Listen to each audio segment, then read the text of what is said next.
Yosua pasal yang pertama ayat yang pertama. Sesudah Musa hamba Tuhan itu mati, berfirmanlah Tuhan kepada Yosua bin Nun abdi Musa itu demikian. Hambaku Musa telah mati, sebab itu bersiaplah sekarang. Seberangilah sungai Yordan ini, engkau dan seluruh bangsa ini menuju negeri yang akan kuberikan kepada mereka, kepada orang Israel itu. Setiap tempat yang akan diinjak oleh telapak kakimu, kuberikan kepada kamu, seperti yang telah kujanjikan kepada Musa. Dari padang gurun dan gunung Libanon, yang sebelah sana itu sampai ke sungai besar, yakni sungai Efrat, seluruh tanah orang Het sampai ke laut besar di sebelah matahari terbenam, semuanya itu akan menjadi daerahmu.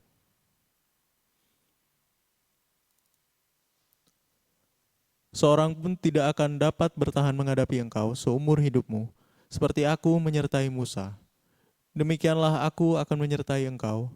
Aku tidak akan membiarkan engkau dan tidak akan meninggalkan engkau.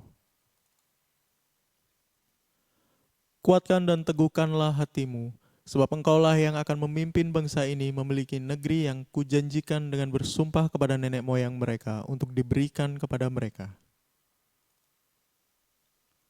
Hanya kuatkan dan teguhkanlah hatimu dengan sungguh-sungguh. Bertindaklah hati-hati sesuai dengan seluruh hukum yang telah kuperintahkan kepadamu oleh hambaku Musa.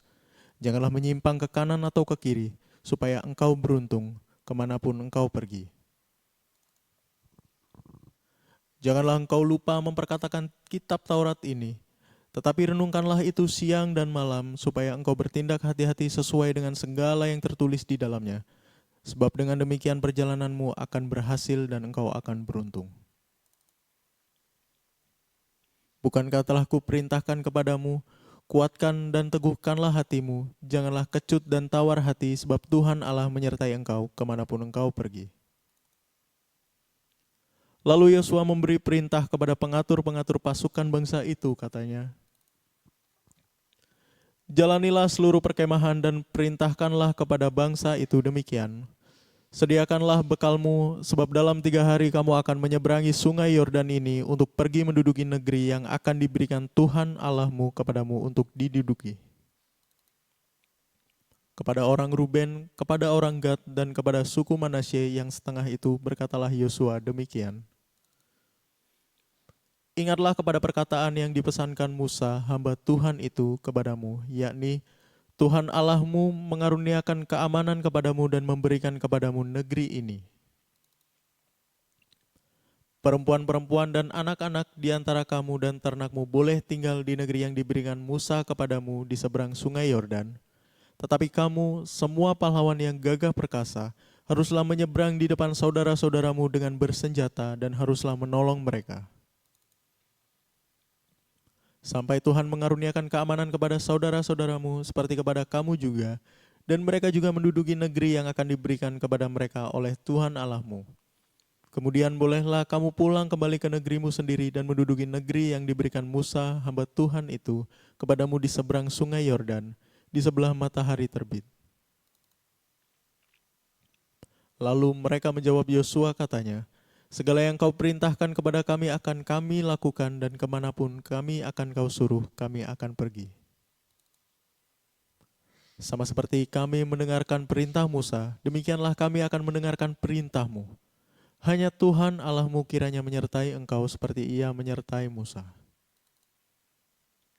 Setiap orang yang menentang perintahmu dan tidak mendengarkan perkataanmu, apapun yang kau perintahkan kepadanya, dia akan dihukum mati.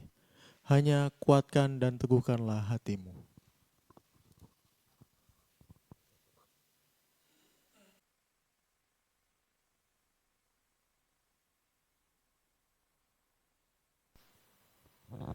Oke, shalom semuanya. God bless ya. Tuhan Yesus memberkati. Yuk kita lanjut lagi tentang Yosua. Asik loh Yosua itu. Sebuah kisah yang kalau tidak digali dalam-dalam, terlihat Yosua ini sempurna banget. Tetapi di dalamnya, wow. Banyak orang melihat hasil, tapi tidak melihat prosesnya.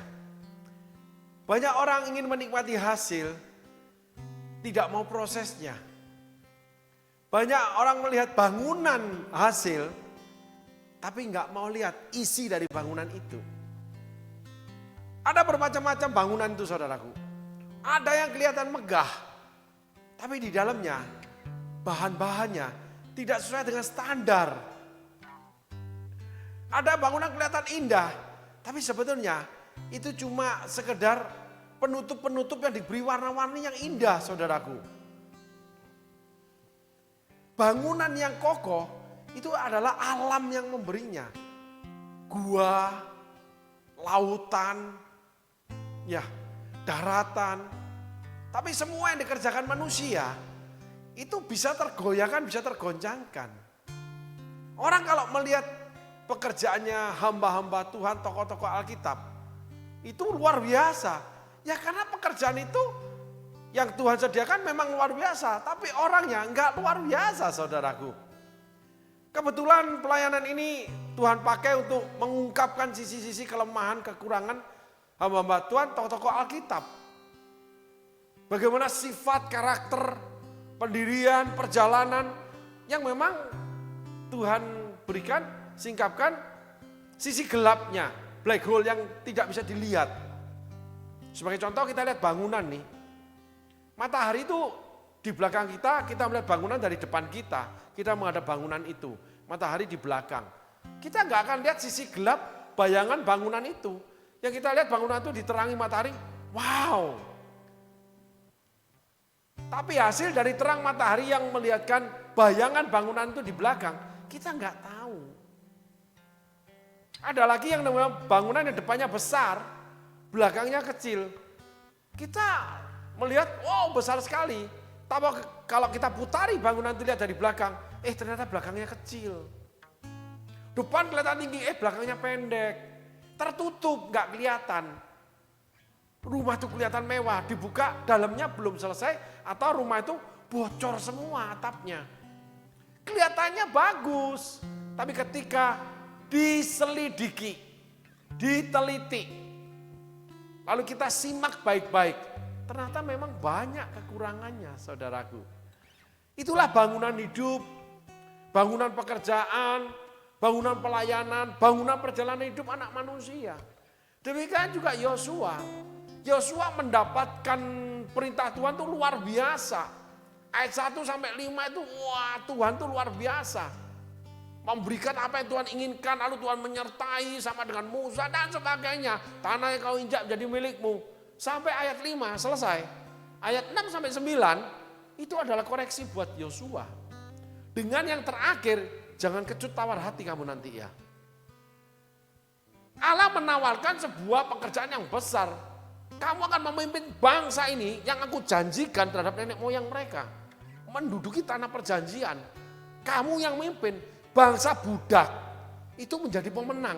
Di tangan kamu nanti aku serahkan itu. Sesuatu yang wow. Seringkali kita menerima nubuatan, menerima pengajaran, ya, menerima khotbah, menerima pengertian. Yang ikut Tuhan tuh wow.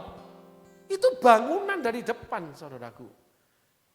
Perjalanannya kita lihat dari belakang, dari samping, dan di dalam.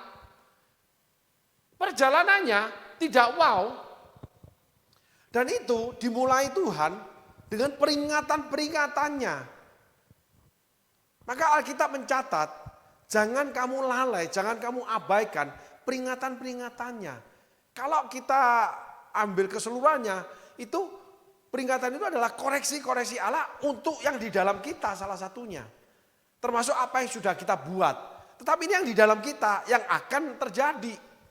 Atau bisa tidak terjadi. Waspadalah, berjaga-jagalah, hati-hatilah. Itu banyak ditulis di Alkitab. Sehingga perjalanan mengikut Tuhan itu adalah sesuatu yang dimana kita harus mewaspadai, mencermati, lalu memeriksa. Nah setelah itu kita akan diperiksa sama Tuhan. Tapi sebelumnya Tuhan memperingatkan lebih dulu. Sehingga perjalanan kekristenan mengikut Tuhan itu dari awal pengertian firman Allah, dari awal pernyataan Tuhan apapun itu bentuknya termasuk nubuatan, itu berlaku sampai kita dipanggil pulang. Bahkan sampai dipanggil pulang itu tetap ada. Karena perkataan Allah itu eternity, abadi saudaraku. Sehingga itu tinggal tetap. Maka Alkitab mengatakan segala sesuatu akan digoncangkan supaya tinggal tetap apa yang tidak tergoncangkan. Yang tidak tergoncangkan itu yang buruk-buruk yang selalu dilakukan oleh manusia. Di mana Tuhan itu memberikan peringatan lalu memberi kebebasan kita melakukannya. Seperti bangunan, Allah itu memberikan blueprint bangunan itu. Semuanya dicatat rapi sama Allah. Bahannya, cara membangunnya, besarannya, semua dicatat rapi. Tetapi pelaksananya itu yang lalai menjaga para ahli atau tukang-tukang yang membangun di bidangnya. Itu para pembangun yang malas, yang lalai, yang pandang enteng. Jadi nyantai aja dia. Pokoknya terbangun deh, pokoknya aku sediain bahannya deh. Tanpa memeriksa, tanpa meneliti, tanpa menyimak dengan baik-baik. Lalu kita mengadakan revisi. Karena nanti Allah akan memeriksa. Sehingga peringatan Allah itu blueprintnya. Lalu kita melaksanakan apa yang Allah inginkan, itu kita harus menyimak, meneliti, lalu kita merevisi, memperbaiki, atau kita menyelidikinya. Alkitab banyak menulis tentang menyelidiki. Selidiki aku, lihat hatiku. Sehingga kita harus baik-baik melakukannya. Enggak terus hidup ini mengenal Tuhan, lalu iman, lalu Tuhan yang bekerja. Tidak. Ada bagian Tuhan mendatangkan materialnya. Blueprintnya dari Tuhan. Materinya bagian dari Tuhan. Tuhan tunjuk tempat-tempat di mana kita bisa mendapatkan air kehidupan. Tetapi pengelolaannya di tangan kita. Membangun bangunan itu di tangan kita. Kita ini bait Allah.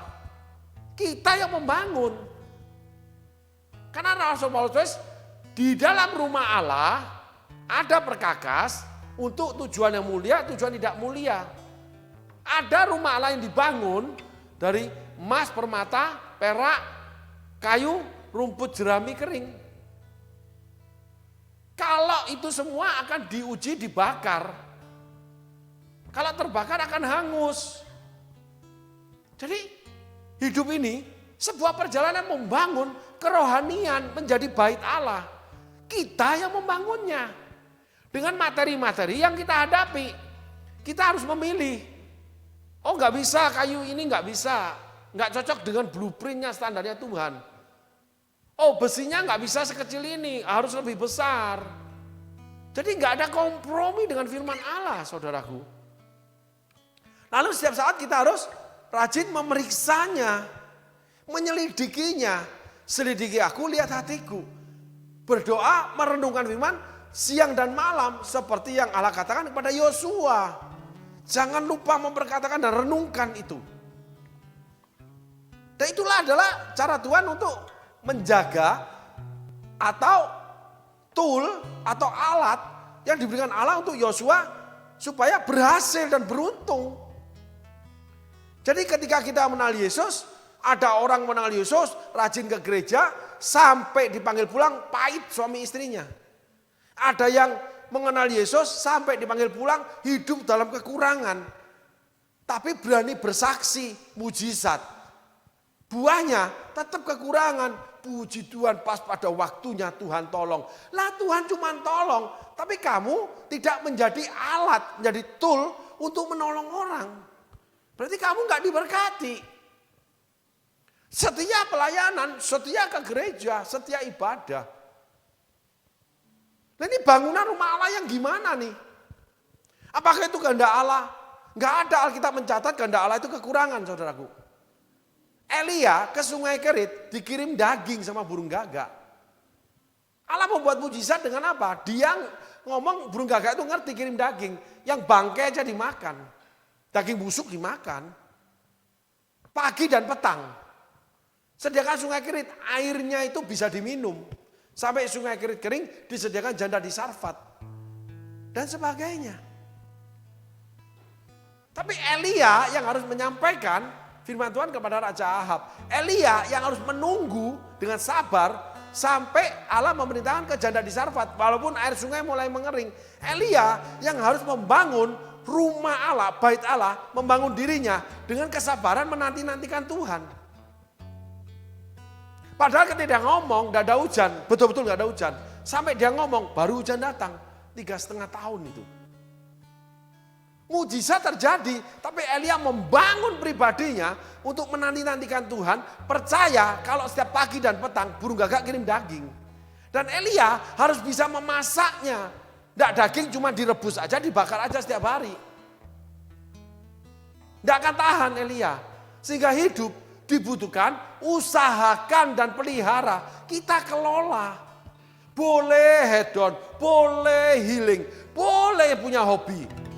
Tapi ingat, itu cuma seperti namanya sepatu yang kita pakai, baju yang kita pakai.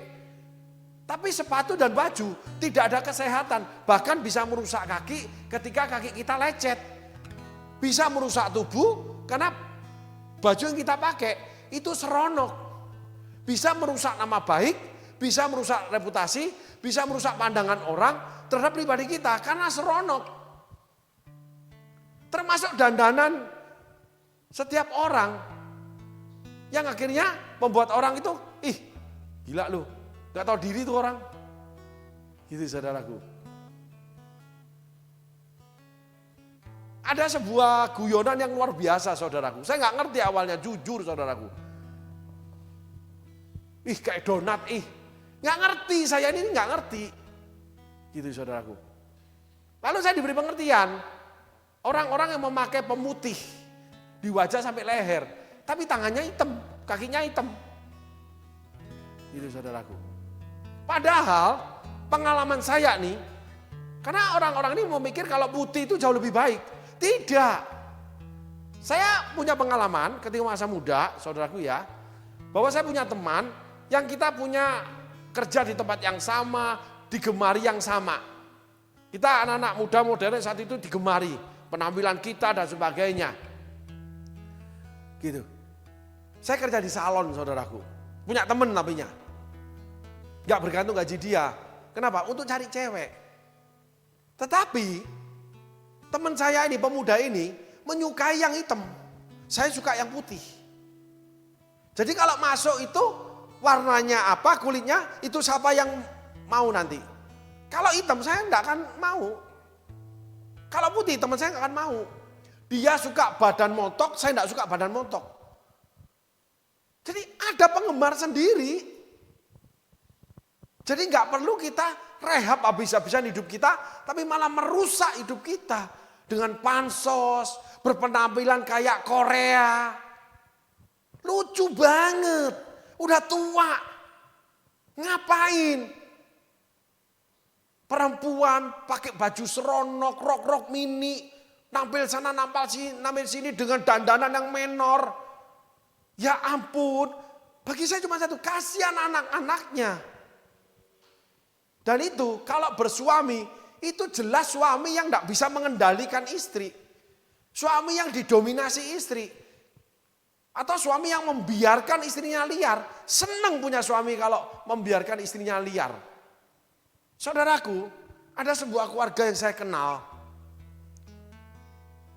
Ibunya atau istri dari keluarga ini itu pakai baju, itu punya padanan, salah satunya anak. Karena anak itu bisa protes, mami malu-maluin aja, jangan pakai begitu. Termasuk sikap, karena anak-anak udah mulai dewasa. Jangan begitu malu dilihat orang. Polos-polos aja maminya ini padahal. Tapi polosnya itu kayaknya dalam sikap perilaku di tengah komunitas apa, atau di tengah ruangan apa, atau lagi makan apa. Sehingga istri atau ibu anak-anak ini nggak berani di media sosial itu pansos nggak berani.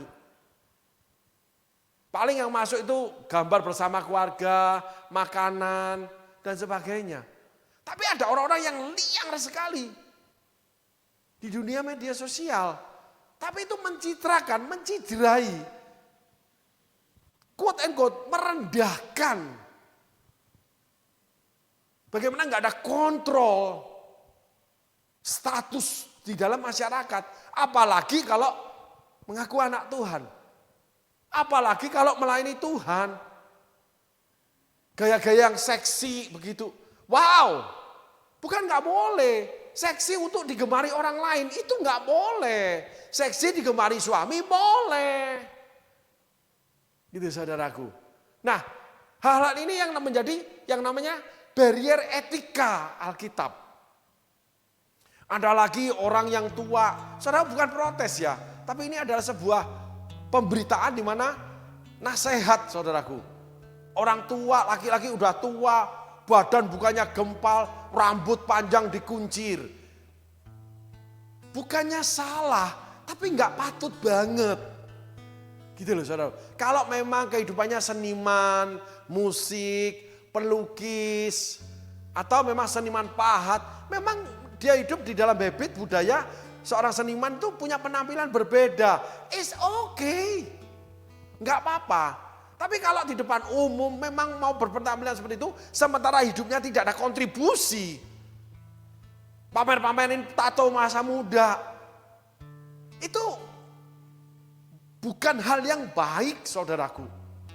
Kalau itu rajin ke gereja, kalau itu melayani Tuhan, ada sebuah pertanyaan mendasar akhirnya. Etika gereja di mana mendidik umat? Etika pelayanan gimana mendidik hamba-hamba Tuhan? Boleh kalau waktu muda memang sudah bertato, muka sampai bertato gitu. Tapi berpakaian tetap sepantasnya, walaupun pakai kemeja diri, pakai kaos pun kelihatan tatonya nggak apa-apa. Tapi kelihatan punya etika gitu saudaraku. Bukan malah itu yang ditonjolkan. Nggak boleh saudaraku. Tetapi kalau itu memang kepantasan, silakan saja. Sehingga mengikut Tuhan itu selalu Tuhan beri yang namanya peringatan.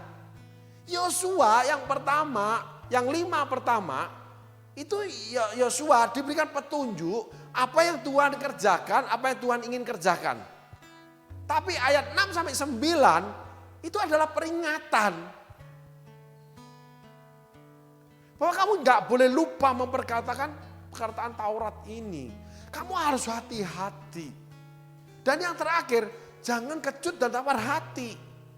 Sebuah pertanyaan orang belum jalan apa-apa, kenapa Tuhan ngomong pesennya enggak sih? Contoh seorang suami pergi bekerja, setiap hari udah bekerja, atau anak yang pergi sekolah. Lalu tiba-tiba istri kepada suami bilang, "Pak, jangan pelacuran lo ya." Lu kok bisa ngomong gitu kamu? Ibu kepada anaknya, "Hei kamu jangan narkoba." Apaan sih mama ini? Kesambet apa mama ini ngomong gitu? Gitu saudaraku. Kenapa? Karena memang rutinitasnya, habitnya enggak begitu. Jadi yang ditampilkan, memang orang itu punya pribadi habit yang begitu. Cuma terlihat ketika pansos aja. Sehingga ditampilkan 2 jam di gereja, itu bukan dirinya, bukan sesungguhnya dirinya.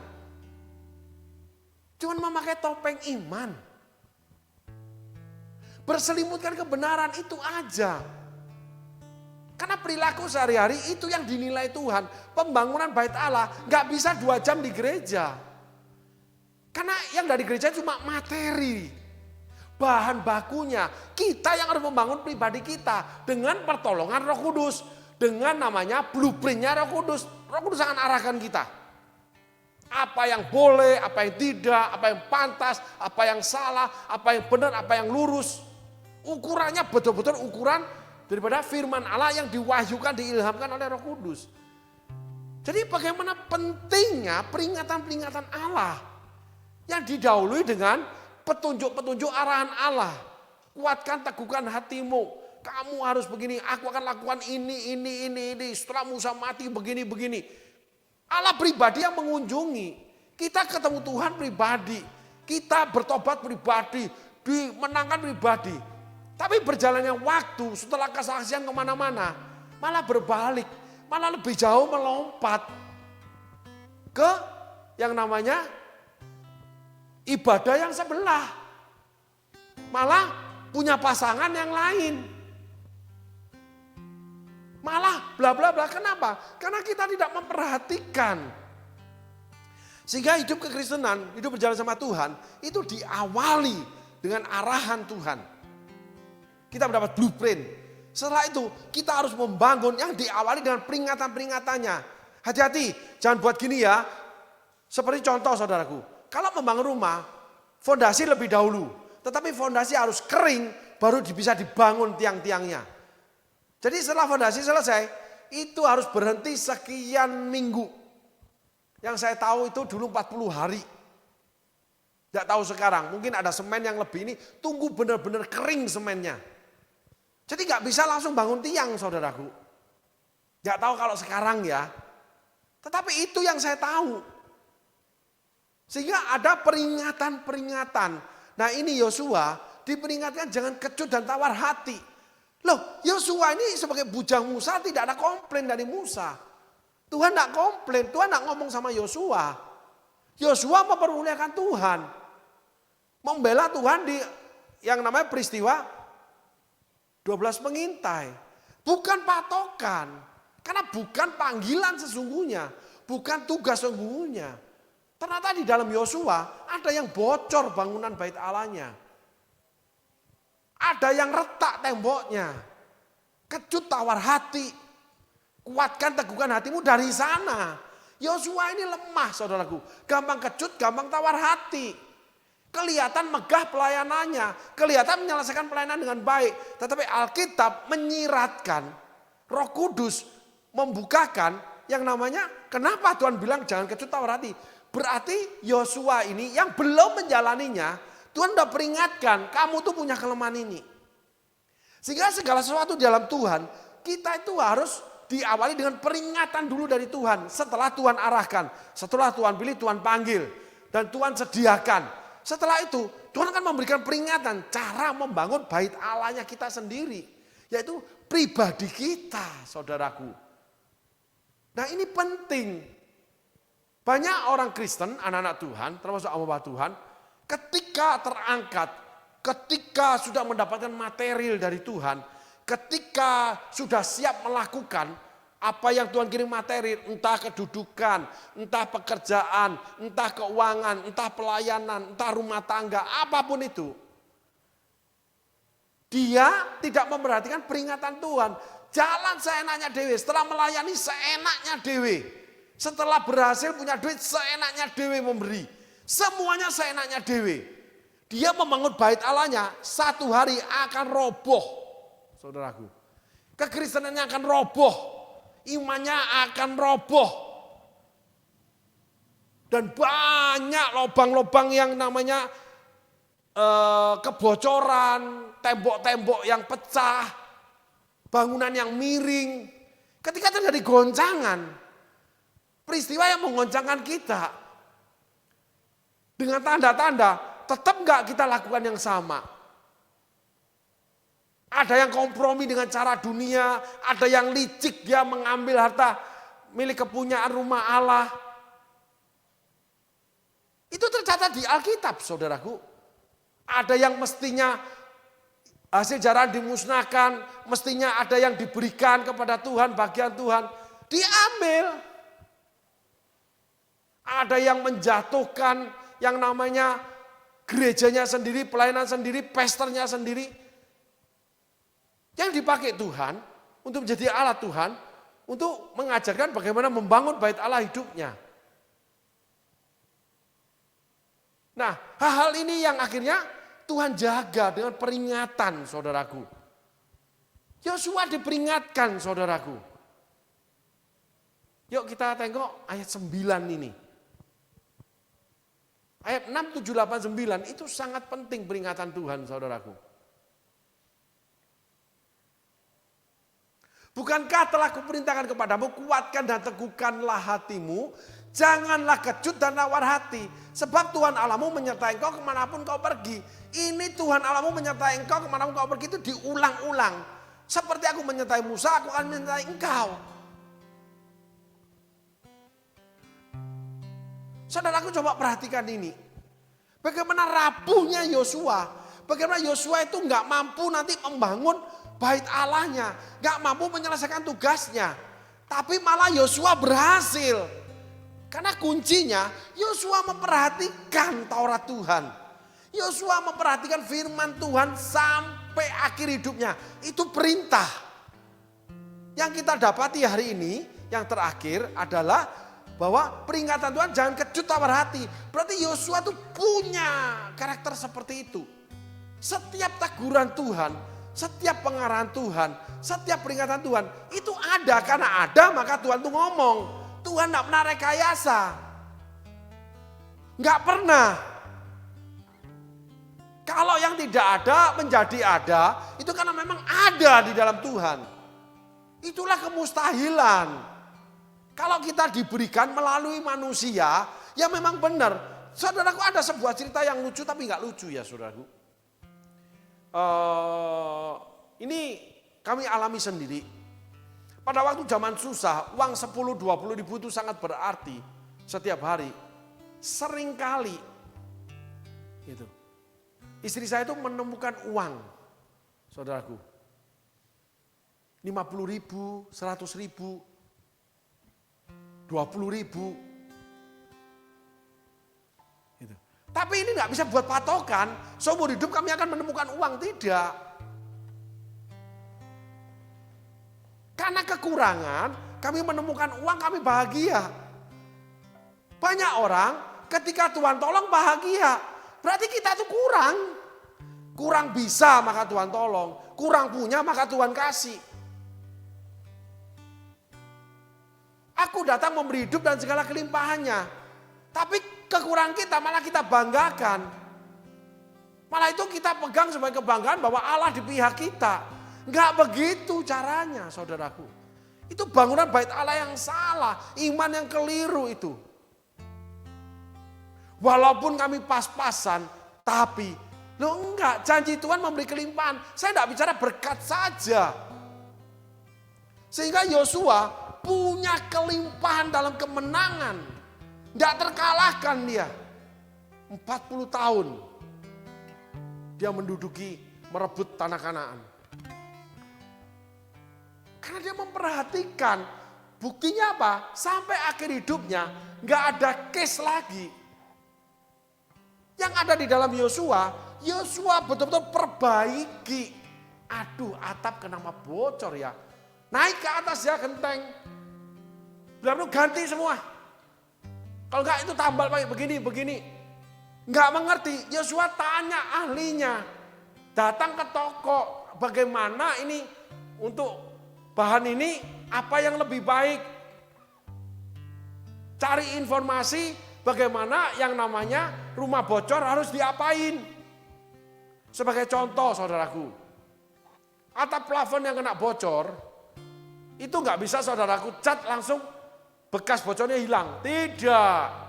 Itu harus dikasih yang namanya zero color. Zero color, warna asli, itu bukan putih. Putih itu menjadi putih karena diwarnai. Zero color, kain itu ada yang krem. Tapi sesungguhnya kalau untuk atap zero color, itu abu-abu, doff. Jadi ketika bekas bocor itu kita cat dengan warna abu-abu, doff. Setelah itu kita cat lagi dengan warna putih seperti yang lain. Itu bekas kuning, hitam, bekas bocor, itu gak nampak lagi. Gitu saudaraku. Nah itu adalah yang namanya memperbaiki, belajar. Dan dari kisah ini Yosua belajar menahan diri. Gak tenggelam dalam kecut tawar hati. Karena 40 tahun ikut Musa, didapati Tuhan dia punya karakter itu. Jadi Yosua dipilih itu karena kasih karunia anugerah. Tapi Yosua belajar memiliki kemampuan Musa karena dia menjadi panglima perang. Budak gak mungkin bisa perang. Tapi ikut Musa 40 tahun, dia belajar ilmunya Musa yang seorang panglima perang. Mantan panglima perang. Dia belajar seluruh kepandaian perang Musa. Tetapi pribadi dia bukan pribadi Musa. Sehingga kita kalau punya kemampuan yang sama, pelayanan yang sama, punya pekerjaan sama, di dalamnya belum tentu sama dan pasti tidak sama. Kekuatan setiap orang tidak sama, kelemahan tidak sama, kekurangan tidak sama. Sehingga jatuhnya pun berbeda-beda. Nah, Yosua punya kecut tawar hati. Kalau Musa berbantah sama Tuhan. Takut mati Yosua itu. Musa nggak takut mati. Yosua takut pemberontakan. Musa nggak pernah takut pemberontakan. Mau dibunuh mati aja dia ngadep Tuhan lagi. Dia hadapi. Kalau Yosua enggak, takut, tawar hati, kecut. Karakter budaknya masih ada. Dalam keberanian. Jadi Yosua dipilih, dipanggil, itu bukan karena kelebihan. Karena kasih karunia. Sehingga seseorang yang berhasil menjadi kaya, pandai, lalu menjadi hebat, berkuasa, punya jabatan, lalu punya sesuatu yang besar, mau pelayanan, mau pekerjaan. Kalau dia anak Tuhan, kalau memang dia ikut Tuhan sungguh-sungguh, itu bukan karena hebatnya dia sempurna, tidak. Ada kelebihan, iya. Tetapi di dalamnya masih ada kerapuhan. Musa rapuh, tukang berbantah. Yosua takut, mengecut dia. Sering tawar hati, kecut hati itu kenapa? Karena nggak bisa melawan. Kecewa, punya prediksi terlalu tinggi. Ekspektasi terlalu tinggi. Jadi nggak boleh tawar hati. Tetapi Yosua sekali lagi memperhatikan peringatan Tuhan. Tidak pernah ditulis Yosua itu kecewa. Tapi Yosua menangis di hadapan Tuhan. Kasus di Ai. Nanti kalau ada waktu terusannya kita bahas kasus di Ai. Bagaimana Yosua menangis karena kekalahan itu di hadapan Tuhan. Nah, karena Yosua memperhatikan peringatan Tuhan, Yosua memperhatikan Taurat Tuhan, Yosua tidak melupakannya, Yosua melakukan apa yang Tuhan minta, membuat Yosua itu betul-betul berharap, merasa gagal, merasa salah, dan segala di dalamnya. Bukan kecut tawar hati, tapi lahirlah yang namanya karakter. Betul-betul mengandalkan Tuhan, bertanya pada Tuhan, lalu meminta ampun pada Tuhan. Itulah pertobatan sejati. Yang dari perkataan Allah. Karena sikap perilaku yang salah. Tapi kalau mengulang terus, ya belum bertobat. Belum. Bahkan semakin parah. Karakter Simpson, saudaraku. Amin, saudaraku. Mari kita lanjut lagi, saudaraku. Kita lihat dulu ayat 9. Lalu apa yang dilakukan Yosua? Bukankah telah kuperintahkan kepadamu, kuatkan dan teguhkanlah hatimu. Janganlah kecut dan tawar hati, sebab Tuhan Allahmu menyertai engkau kemanapun kau pergi. Setelah ini kan ketemu Yeriko, saudaraku. Tapi Yosua begitu kuat bangunan imannya, bait Allahnya, dia taat benar-benar muterin itu kota Yeriko kayak orang gila. Diam, semua orang dipimpin sama dia. Muterin. Itu orang sinting, saudaraku. Penduduk Yeriko menutup semua kota-kotanya, kubu-kubunya, pakai pemanas, siapkan pasukan besar, kota yang sulit dikalahkan. Tapi bangsa yang besar, bangsa Israel ini, bukannya mengangkat pedang, bertempur merebut kota, malah jalan-jalan keliling. Yosua meletakkan kepercayaannya kepada Tuhan. Yang kadang permintaan Tuhan, jalan Tuhan tidak terselami.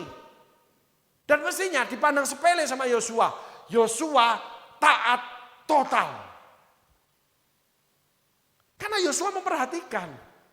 Di dalam rapuh, tapi kalau tangan kita terulur ke surga, surga yang akan isi kerapuhan itu. Menjadi kuat seperti singa Yehuda. Terbang tinggi seperti Raja Wali. Tidak terkalahkan di udara Raja Wali. Singa di darat tidak terkalahkan. Tapi sesungguhnya rapuh di dalam. Sehingga orang-orang kuat dunia, orang-orang hebat, orang-orang pintar, anak Tuhan, hamba Tuhan, pekerja Tuhan, bendara atau siapapun, di dalamnya itu rapuh. Nggak perlu kita gemari, nggak perlu kita itu wow. Yang kita wow, saya tahu ini pekerjaan Tuhan. Yang patut kita hormati karena tangannya terulur kepada Tuhan. Yang kita patut hormati karena memang dia dipilih Tuhan untuk melakukan pekerjaan ini. Tapi orangnya di dalamnya ya sama aja dengan yang lain, carut marut yang harus dibangun. Coba saudara pikirkan, pembangunan sebuah bangunan itu ketika dibangun emang bersih, emang rapi. Tidak, berdebu, kotor, nggak karuan, bergeletakan barang. Karena belum siap, belum jadi.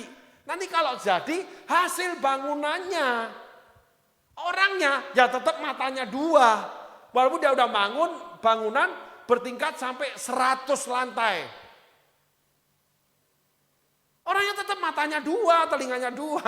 Gak berubah saudaraku. Tapi teamwork. Kalau bangunan itu hebat, orang ini pekerjaannya memang soal pekerja yang bagus. Cuma dikatakan bagus perbuatanmu. Tuhan tuh cuma memuji itu aja. Bagus yang kamu lakukan. Dipandang baik sama Tuhan.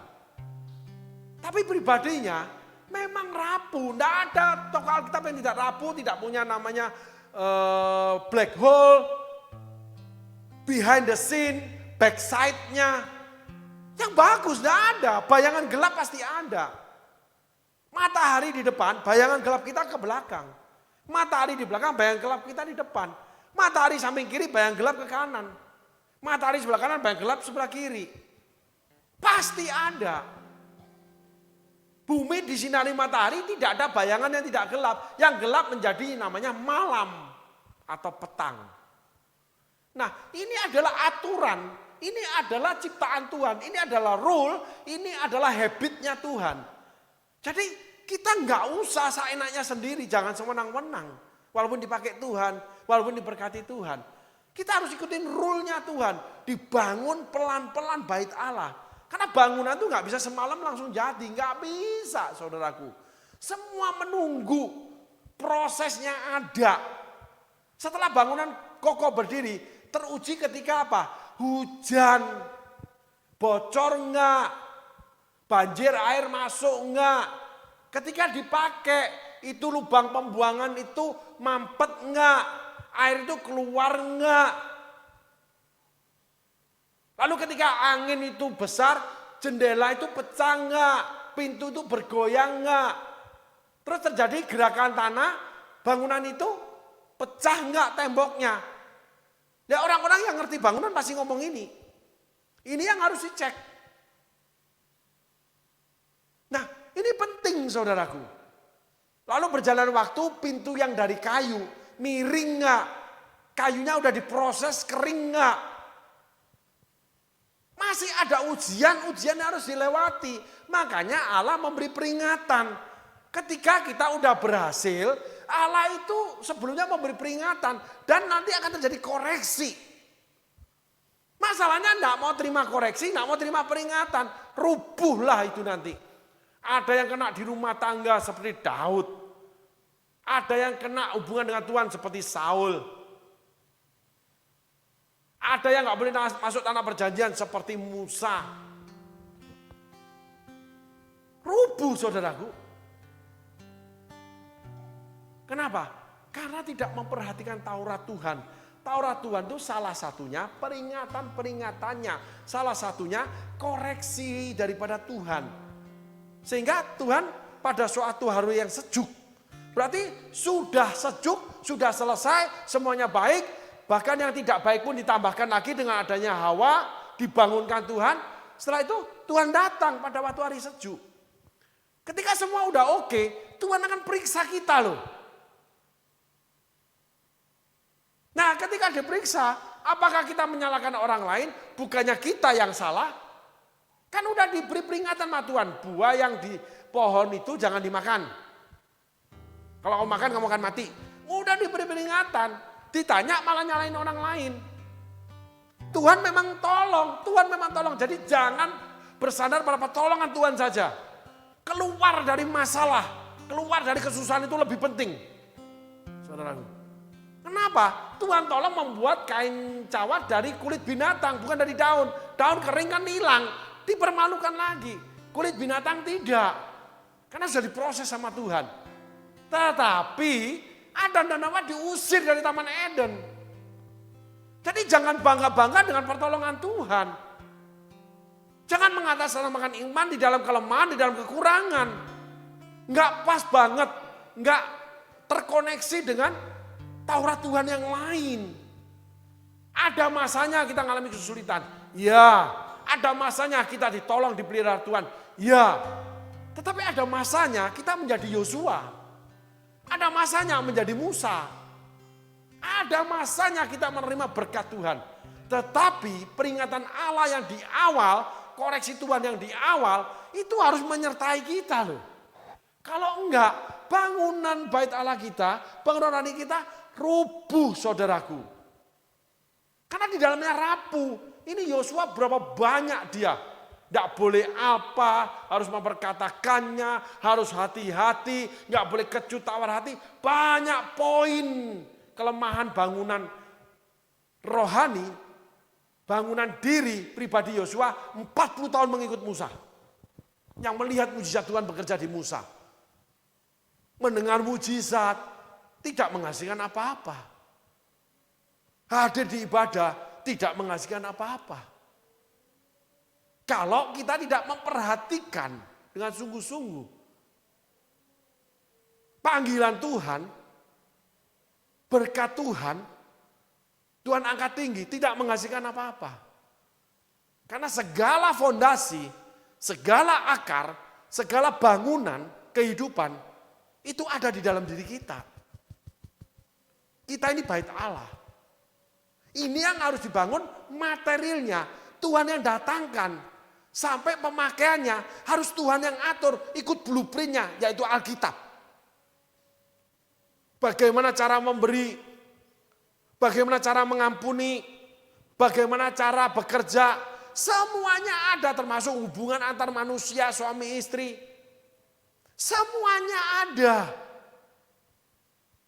Nah itulah harusnya batu penjuru panutan kita yang namanya membangun rumah rohani. Batu penjuru itu batu yang titik nol derajatnya itu. Supaya bangunan itu tegak lurus ke atas, tidak miring sedikit pun. Salah satunya batu penjuru itu berupa peringatan, saudaraku.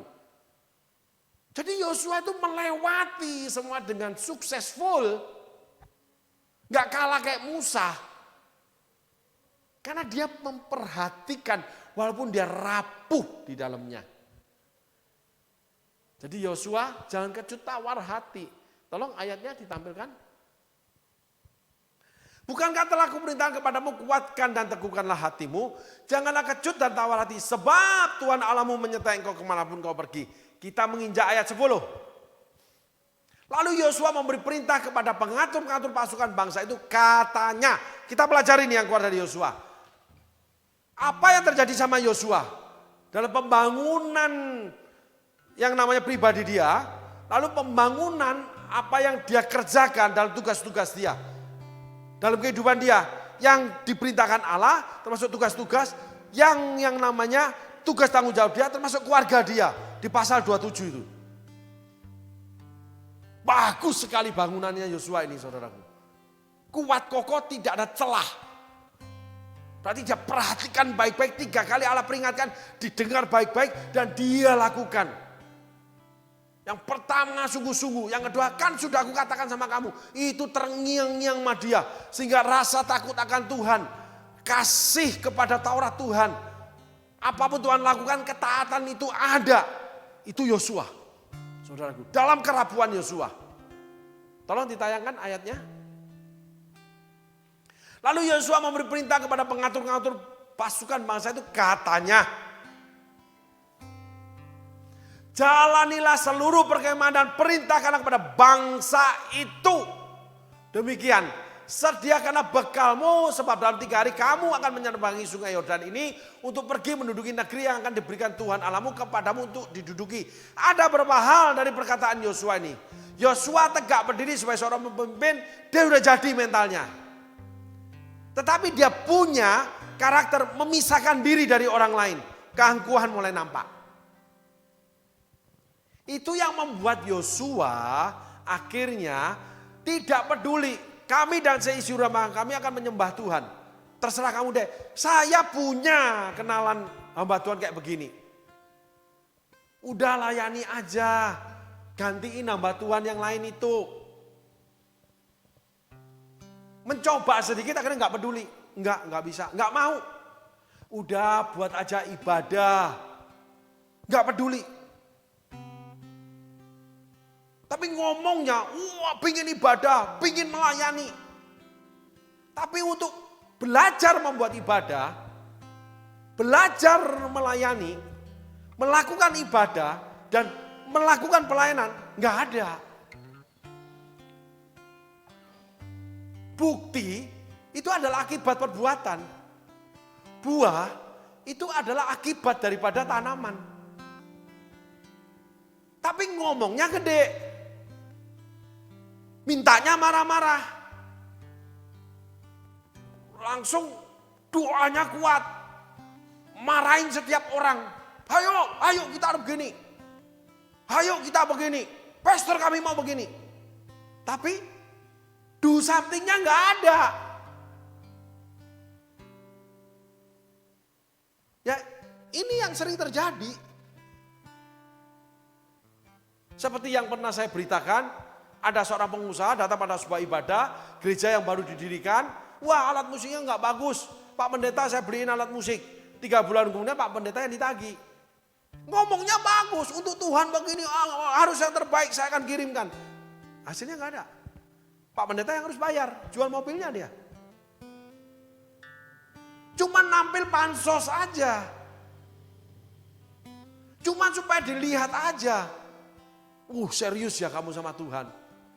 Di antara komunitas supaya terlihat tidak salah, baik. Orang yang bertopengkan kebenaran, berselimutkan kebenaran. Bukan aslinya. Yosua bangkit. Tetapi buahnya, hasilnya yang dia lakukan menyatakan bahwa dia sungguh-sungguh mengingat lalu melakukan semua yang ditulis dari ayat 1 sampai ayat 9. Dia nggak kecut tawar hati, dia datang sama Tuhan menangis. Dia betul-betul berdoa minta petunjuk Tuhan, arahan Tuhan untuk setiap pertempuran.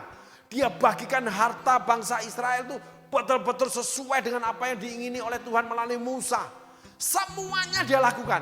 Setelah itu dia duduk sebagai kepala keluarga kembali. Sampai dia dipanggil pulang.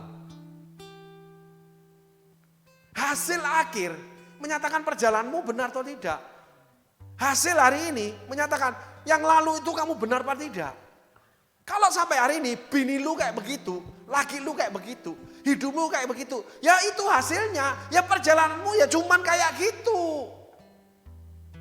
Nggak ada progres karena nggak mau ikut proses, nggak memperhatikan petunjuk untuk berproses. Nggak ada kupu-kupu tanpa ulat, tapi ulat nggak bisa jadi kupu-kupu tanpa kepompong. Semua itu bertautan, berurutan. Yang namanya setiap kejadian. Jadi pribadi kita, keberadaan kita, ya ini karena proses. Hasilnya kupu-kupu atau capung. Kupu-kupu indah, capung itu tidak indah. Maka hidupmu tidak indah, pekerjaanmu tidak indah, hubungan suami istri tidak indah, hubungan dengan anak tidak indah, lalu keuanganmu tidak indah, pelayananmu tidak indah, semuanya tidak indah. Kenapa? Karena berprosesnya yang salah menjadi capung. Nah, di situ kita harus revisi ketika kita mendapatkan capung itu. Kenapa aku dikalahkan yang lain ya? Kenapa aku sekarang nggak dipakai? Kenapa aku jadi begini? Paling gampang begini loh. Kenapa badanku besar banget ya? Ada yang ngomong dusta yang seperti ini loh saudaraku. Tapi dia bilang enggak dusta. Loh Pak, saya itu enggak pernah makan apa-apa Pak. Saya jaga makan saya. Tapi kenapa badan saya bertambah terus Pak? Berat badannya besar sekali, tambah besar. Menurut saya ya ibu bapak, tidak ada yang namanya kamu bilang kamu cuma minum air putih, lalu itu bisa menjadi daging. Alkitab aja tidak pernah menuliskan itu. Yang dituliskan air putih menjadi anggur. Tidak ada usus air putih lalu prosesnya menjadi daging atau menjadi lemak. Semua pasti diawali yang namanya karbo yang diolah menjadi lemak. Gula yang diolah menjadi lemak. Jadi bohong yang akhirnya dijadikan kebenaran, saudaraku. Ada lagi ini lucu, saudaraku. Ada sebuah pelayanan yang pelayan-pelayan Tuhan di sana itu bingung dengan termasuk pastornya. Kenapa suara musik, suara pengkhotbah, suara singer, song leader selalu jelek. Padahal udah mengundang orang yang ahli di bidangnya. Ketika disetting oleh yang ahli ini, suaranya bagus. Tapi berjalan waktu yang tidak terlalu lama, jadi jelek. Akhirnya, setiap orang yang berada di ruang yang sama, di dekat namanya tempat pengolahan suara, yang dikatakan mixer dan sebagainya, itu melihat sendiri. Soundman-nya ini selalu mengubah yang sudah disetting oleh ahlinya yang diundang gereja. Dan tiap kali ditanya, bilang tidak. Enggak Pak, saya enggak pegang saya enggak ini. 12 orang yang pernah ada bersama dia dalam waktu 12 bulan mungkin. Itu semua pada bilang lihat. Tadi aku lihat tak Pak, dia rubah-rubah kok. Bohong yang berubah menjadi kebenaran saudaraku. Itu bukan dalam lagi. Dia menjadi di dalam plastik kebenaran itu dan dia tidak bisa bergerak terkurung.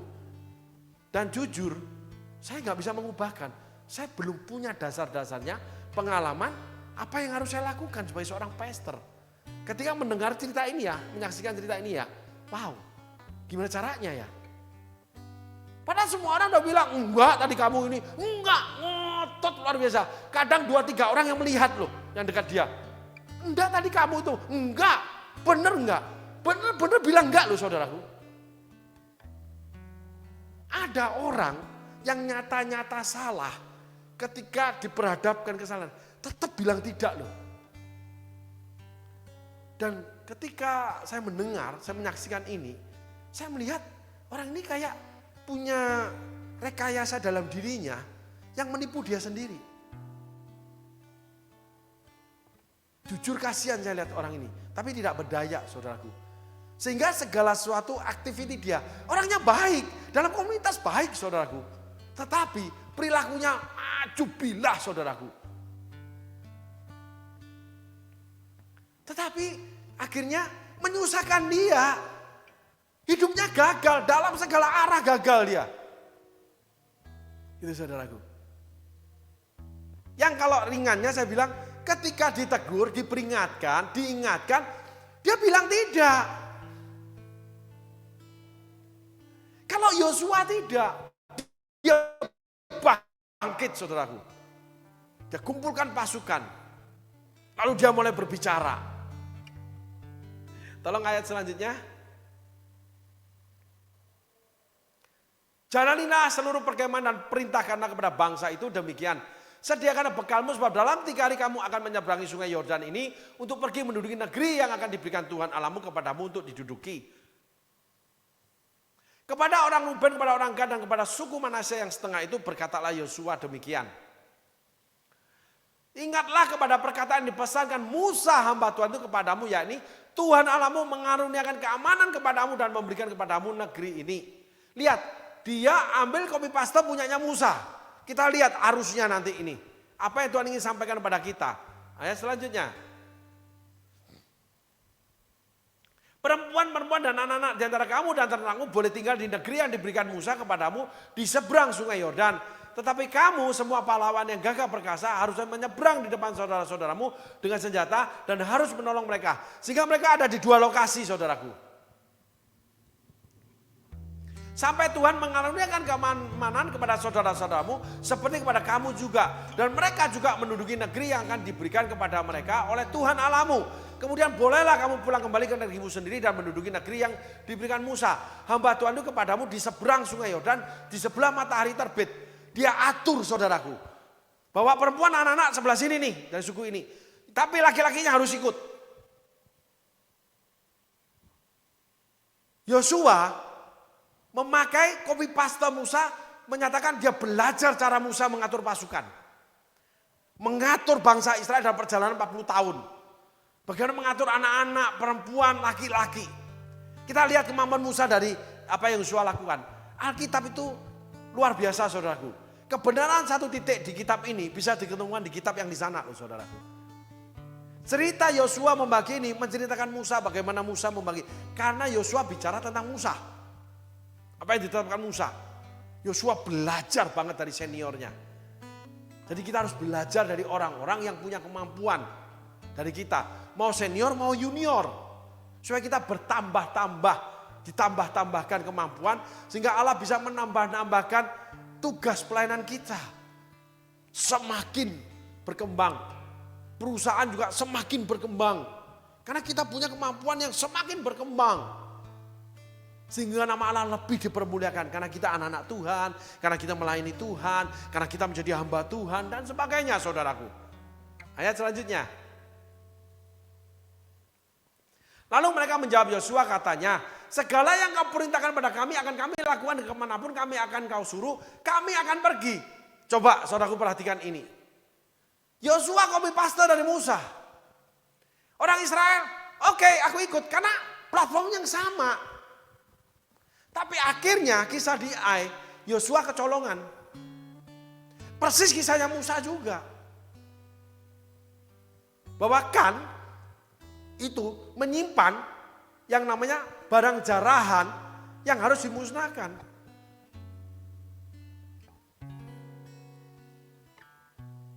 Musa ketika memimpin salah satunya Bani Korah.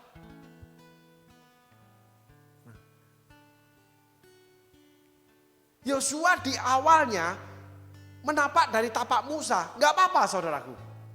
Tapi ingat, ada risiko yang Musa alami, dialami Yosua. Tetapi dari sana, Yosua terus memperbaiki diri. Mungkin kita mengawali segala sesuatu itu punya salah. Sekali, 2 kali, 3 kali. Tapi harus itu stop. Jangan lanjutkan salah itu lagi. Sadar. Lalu mulai merenungkan kembali apa yang Tuhan pernah ngomong. Berdoa sama Tuhan, Tuhan pasti tuntun. Tuhan pasti arahkan apa yang dia pernah ngomong, apa yang dia pernah peringatkan. Apa yang pernah batu penjuru dia beri. Untuk pembangunan pribadi bait Allahmu. Sehingga sampai titik akhirnya seperti Yosua. Menyelesaikan semua tugas panggilan hidupmu. Salah satunya pelayanan. Yosua menyelesaikan sebagai ayah. Sebagai suami. Kepala keluarga dengan baik. Kami dan seluruh rumah kami menyembah Tuhan. Yosua membagikan seluruh tanah yang diduduki.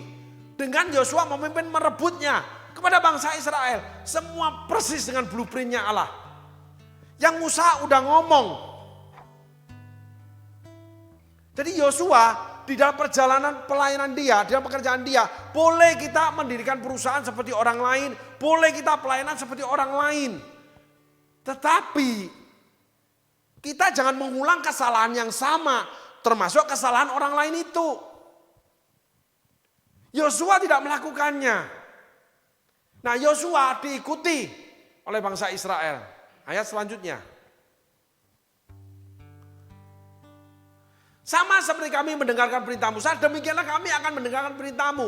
Hanya Tuhan Allahmu kiranya menyertai engkau seperti yang menyertai Musa.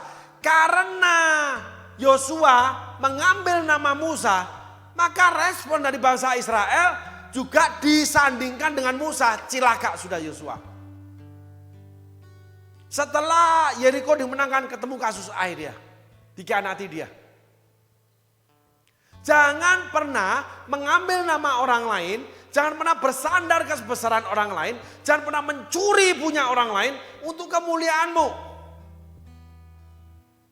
Jangan bertamengkan dengan namanya kebesaran orang lain. Jangan mencopot nama orang lain untuk meneguhkan kamu. Karena orang lain yang kamu beritakan itu akan mengikuti orang yang kamu comot. Dan kamu tidak boleh gagal. Ketika gagal, kamu sendiri habis. Karena dia ikut dengan copy pastanya Musa. Banyak orang itu yang main comot. Oh, gini saudaraku, lucu ini. Kalau ketemu dengan orang yang terkenal, orang besar, ya, seorang pengusaha, seorang pejabat. Kalau penjahit ya nggak tahu ya saudaraku ya. Seorang hamba Tuhan besar. Itu ada banyak orang yang mengaku, oh itu masih keluarga. Gitu. Oh saya pernah bertemu ngobrol. Oh saya pernah undang, saya pernah begini. Untuk mendapatkan legalisasi, kehormatan dia di hadapan orang yang dia beritakan ini. Padahal tidak ada gunanya. Kenapa? Kamu menyelimuti diri dengan apa? Kebesaran orang itu. Tapi ketika didapati, kamu tidak seperti orang itu. Ya kamu sendiri makin direndahkan nantinya. Karena orang punya ekspektasi tinggi sama kamu. Makanya keluarlah. Hadapilah. Jadilah dirimu sendiri. Yosua kesalahan pertama di sini. Dia copy paste Musa. Enggak boleh. Tuhan panggil setiap orang dengan pribadi orang itu. Tuhan yang tanggung jawab dengan pribadi kita. Tuhan tidak ingin kita menipu quote and quote. Memakai pribadi orang lain yang lebih besar dari kita. Saya adalah saya. Pastor saya adalah pastor saya. Saya adalah saya. Walaupun saya di gereja ini. Saya cuma berjemaat kok. Ada beberapa hal yang saya dapati sekian puluh tahun ini. Kalau ada sebuah gereja berkembang, ya, ketika ditanya seseorang, loh kamu ibadah di mana? Oh saya ibadah di sana. Semangatnya, seakan-akan kalau dia ibadah di sana, dia itu hebat saudaraku. Enggak. Ibadah yang sama dialami oleh setiap orang, firman Tuhan yang sama diberitakan di gereja yang lain juga. Karena kitabnya sama, Tuhannya sama. Cuman bangunannya beda.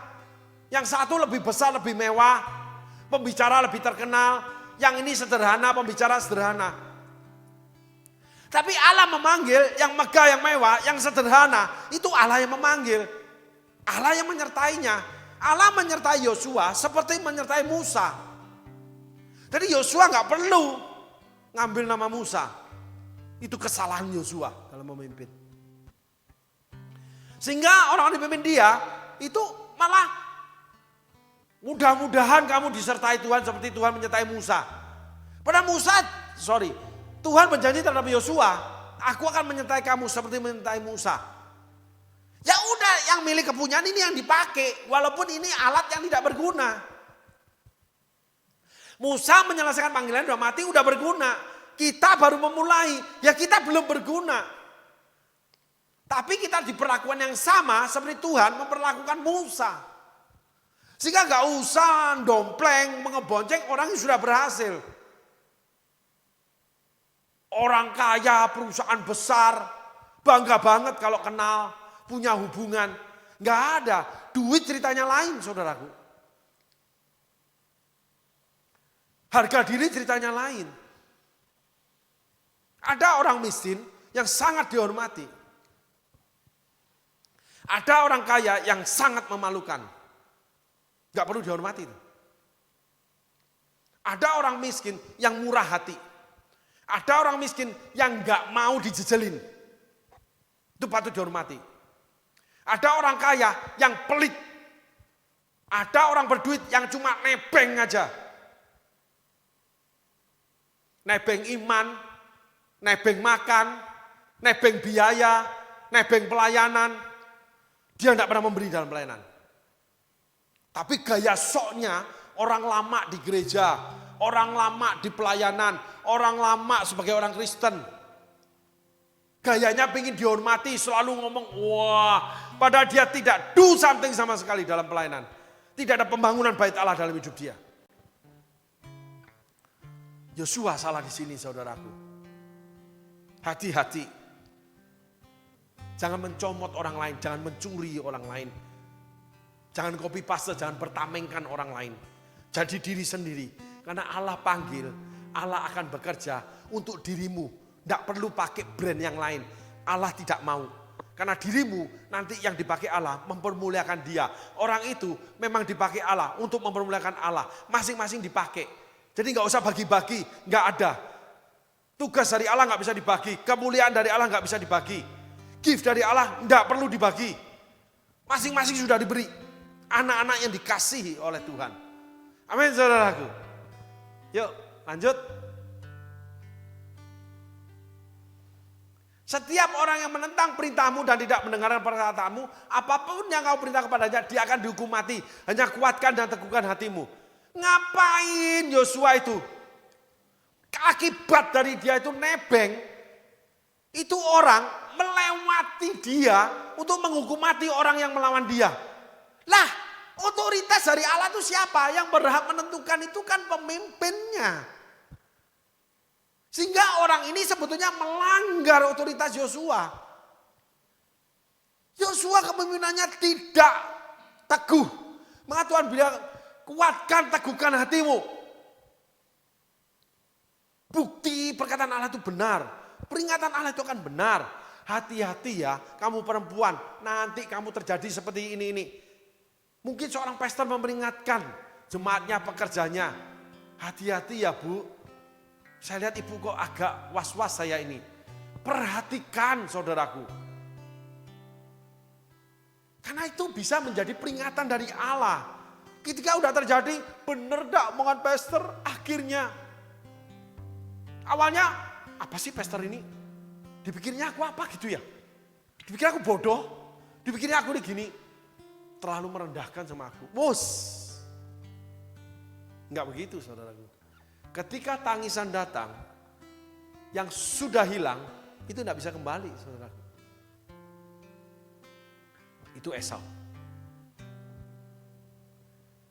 Yosua, kepemimpinannya, keputusannya, sudah diambil alih, saudaraku. Kita belajar ini contoh dari Yosua, saudaraku. Yuk kita lanjut lagi sedikit.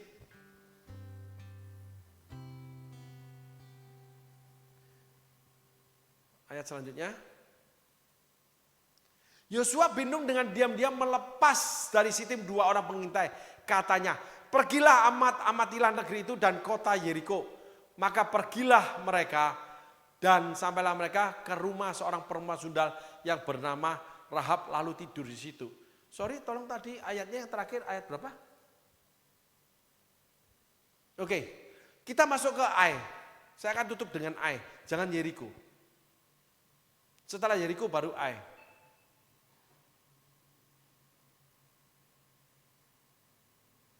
Nanti untuk sesi terakhir, saya akan bicarakan lebih dalam Ai.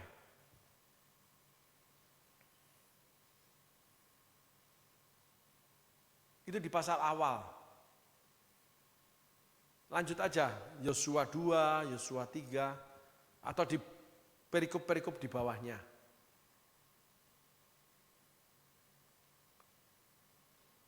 Tolong operator di searching untuk Ai.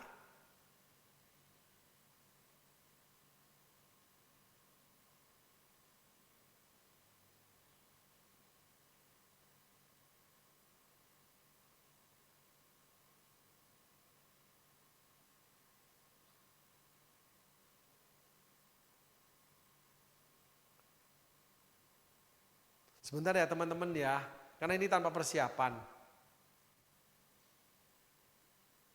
Oke, kalau belum siap, kita tutup dulu sesi ini. Kita akan lanjutkan di sesi depan, sesi terakhir teman-teman. Saya akan tutup pelajaran tentang Yosua itu dengan sesi bagaimana pertempuran Yosua dengan Ai, saudaraku. Tuhan Yesus memberkati. Terima kasih.